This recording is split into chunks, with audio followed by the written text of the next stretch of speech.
Now, tonight on the Citizen Business Center, we are talking about access to funding by young entrepreneurs. And of course, on the big picture earlier, we mentioned that according to most studies, only 2 out of 10 entrepreneurs succeeded in their business within 1.5 years of starting a business. And on the panel tonight, we've got Vimal Shah, the CEO of Bidco, Alan Ogendo of Investor Capital, and John Mwangi, the CEO of PMS Professional Marketing Services. Vimal, let's just pick up with you now. And I picked out an excerpt from an interview you did before that's online. And you said, if I were to live my life again today, I would do things much faster. I would say clear-cut goals, action faster. In 27 years, I would expand my geographical reach and make my company 10 times bigger. What did you do wrong? I think it was just the time that we started in, right? 27 years ago.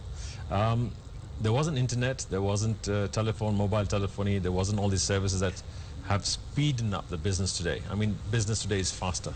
I can have an agreement over 5 continents, and within a day or 2 you wrap it up and you actually conclude it. That's the speed of business. So really what I meant there was, today the speed of everything is much more faster. You want a bank loan, you want to talk to somebody, it's on the spot. You want to discuss issues, you want to get market feedback. I mean, somebody can take it on the camera, which is on a phone, send the picture across to you, you see the product, you see the pricing, you can change your product straight away and send it back and say, fine, do this, do that, adjust. And that's the speed of business today. So with that speed today, if I had 27 more years to go, we can ramp it up much faster.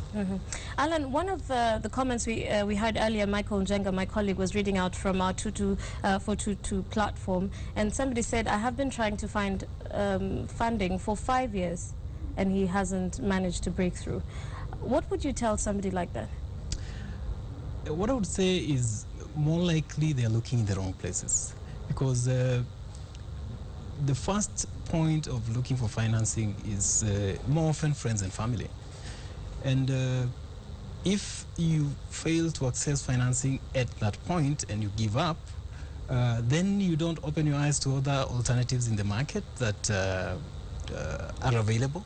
And therefore you cannot be able to, look at how you can spread your wings and maybe have a little bit of patience, so that you work on this thing for a little bit longer, and be able to kind of just package your idea in a good way. Because more often, why access to financing at the first point is difficult is because maybe the idea just needs a little bit of refining. And if you come across some of the financial institutions in this market, they can help you package that very well. Package your idea together, put together a very good, tight business plan that can make that idea fly. And of course, we'll come to that in a moment. But you spoke about spreading your wings, and I want to rope John into the conversation. And I was just reading an interview you gave as well, and you said being, at the time when you started, the world was different. Being black and being female were things that blocked your progress. So you decided to step out on your own. How was the very beginning? Well, for me, I was working in corporate Kenya, and one of the things that I discovered is that if you really want to get ahead in the world, there are only two paths to follow. One is to be the very best within the corporate world, or to branch out and set up your own business. I came from an entrepreneurial background, and so for me that was the easiest option, because I wasn't risk averse. I thought it was something I could do. It was extremely difficult starting out, because in as much as you think that it's only when you're out in the cold running your so-called jua kali that you realize that there were so many things that protected you in the corporate world. I was working in marketing as a category manager. That meant I didn't have to deal with finance, with production, with security, with HR. It wasn't in my ambit. But suddenly, when you start your own business, even as a one-man show, even the worry about who cleans the floor is your worry. And so it is not easy, and you've got to learn how to multitask. But I found that if you're focused on your goals, and you keep going, and you remain focused, and you don't give up, you must put in the hours, then there is no way that you're not going to break through. You started with about 150,000 shillings. How long did that last? Did you get to a point where you had to borrow again from somewhere else? Actually, Terry Ann, when I started with my own savings, It took me 6 months to run completely out of my savings. And my savings were maybe in the range of 600,000 shillings. But in 6 months, I had completely run out. Please do remember that in those days, just buying a computer costed you 200,000 bob, whereas today you buy a computer at 40,000 or less. You had to get an UPS. You're getting fixed lines. KPLC is taking maybe a month for you to get a line, you know. It was quite complicated. And so by the time I was getting my first LPO, I had no money to deliver on the project. And so I borrowed, it was an LPO for about 800,000 shillings, and then I borrowed 150,000 to give me cash flow to do the job until I got the prepayment from the client. Where did you borrow it from? Friends and relatives. And actually 3 specific people lent me each 50,000 shillings. And up to today, I'm forever grateful to them, because were it not for that 150,000 shillings, I would have given up. Alan, when people come to you and they have a business plan or they have an idea, what do you tell them to keep in mind? What are the most important things that you can tell them? The most important thing, of course, is to have belief in themselves, because it's one thing to have a business plan.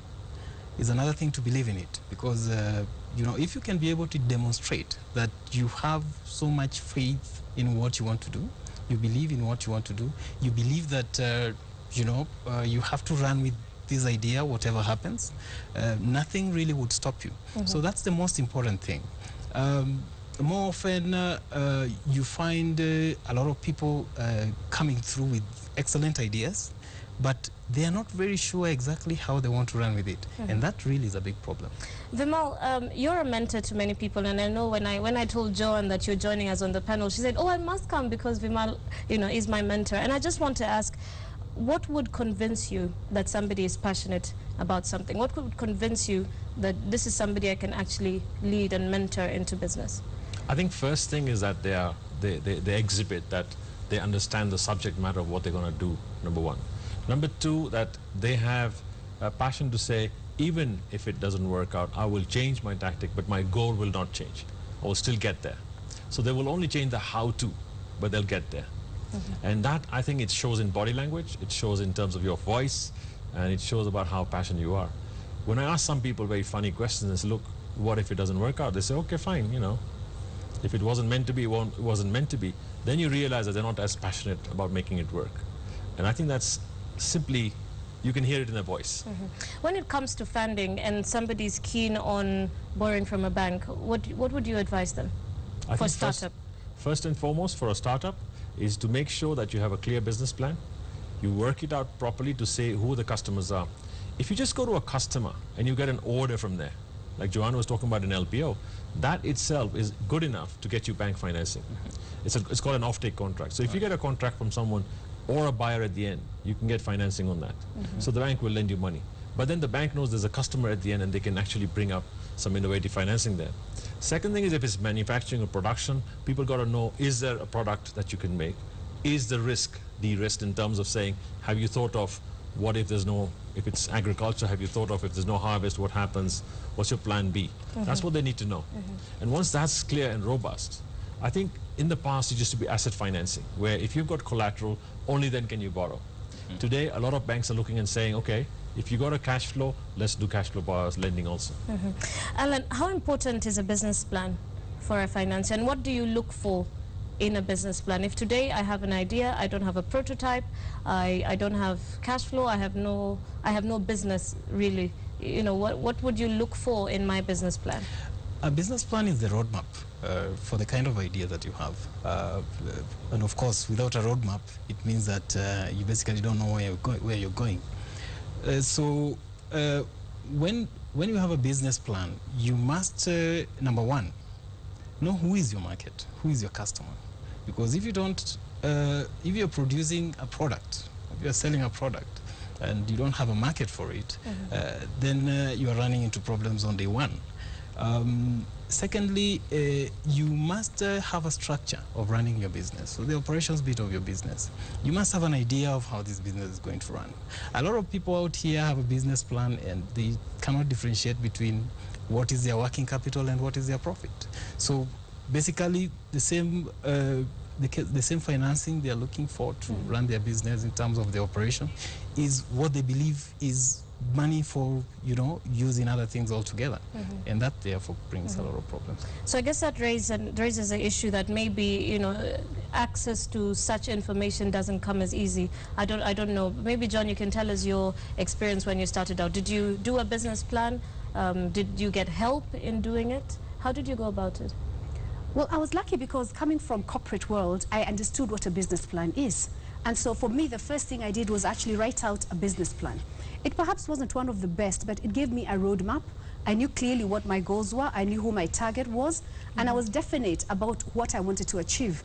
And as Limal says, I think the critical bit is not how you get there, but that you get there. So I had to keep tweaking the process because as you're trying, you start, you fail, and so you have to keep changing the manner in which you're operating. And I'll tell you for a fact that when I started, the only thing I was looking to do at that particular moment was to run promotions. And then I realized that promotions are ad hoc, on, off. And that couldn't sustain my business. I have overheads every month.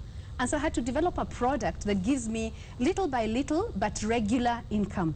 And so I adjusted my business plan. And so I think it is critical for somebody to have a business plan because you fail to plan, you plan to fail. That's one. Secondly, how are you going to measure your progress if you don't have a yardstick against which to measure? So a business plan also tells you the milestones you have set for yourself.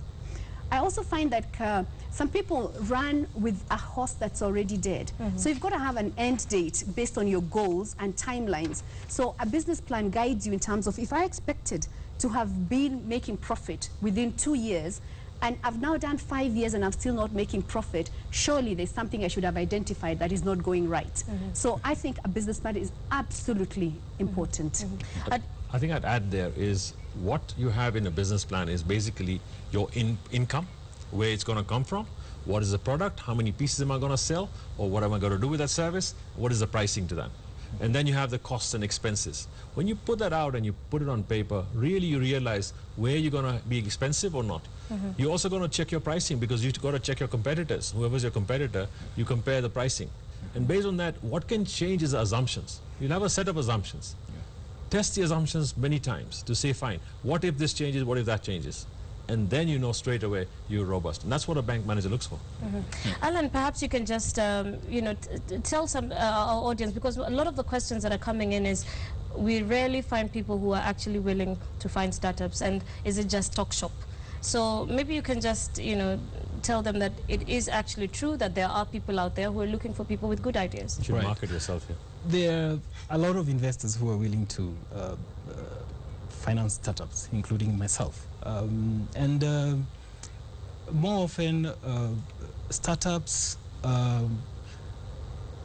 is just a matter of how you can be able to package an idea which is bankable and put it together in a way that you can be able to mitigate all the risks, look at the assumptions, test them, and be able to come up with a model that works for business.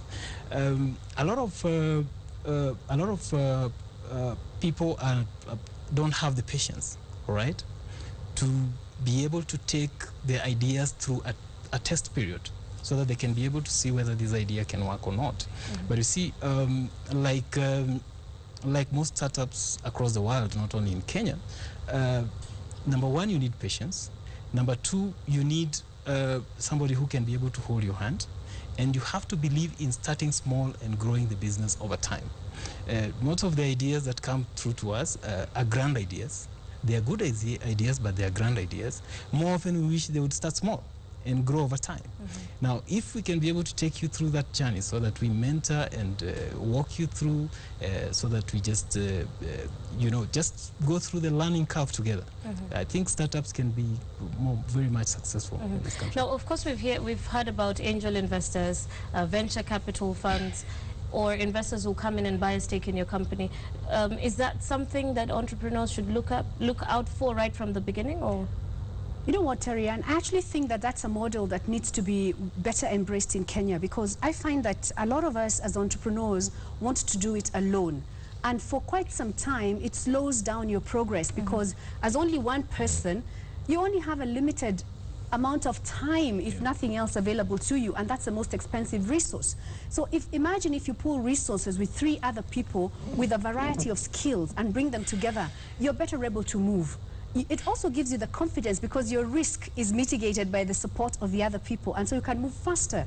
And I think that for us, we need to look at business not as something that you own, but as something that helps you to get to where you wish to go, which is to achieve your financial goals. And if you're looking to achieve your financial goals, you need to look at the easiest way to achieve your financial goals.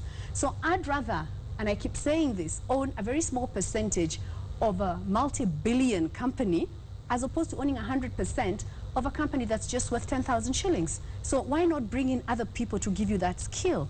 And I think also when you get into entrepreneurship, you need to be honestly, unashamedly capitalistic. You're in need to make money. So if you're in need to make money, be innovative and look for where the money is.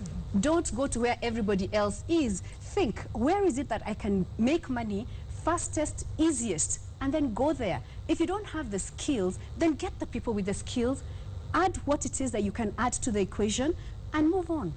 We've got to quickly wrap up now, but Vimal, I just need you to share with us that KYC KYC, that that's you right. talked to us earlier about. I think it's important that KYC is know your company, know your competitors, know your consumer. Because if you don't know how your consumer behaves, how their behavior changes or their buying habits change, you really don't know what you're doing. At the same time, you must know what you're going to do, number one. And I think competitiveness is key here. You must know how competitive you are compared to all your competitors. And at the end of the day, I think it's about meeting somebody's needs.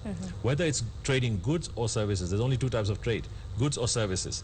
Whichever one, if there is unmet needs there, or if it's differentiated in a different manner, package it well, I think demand is quite large.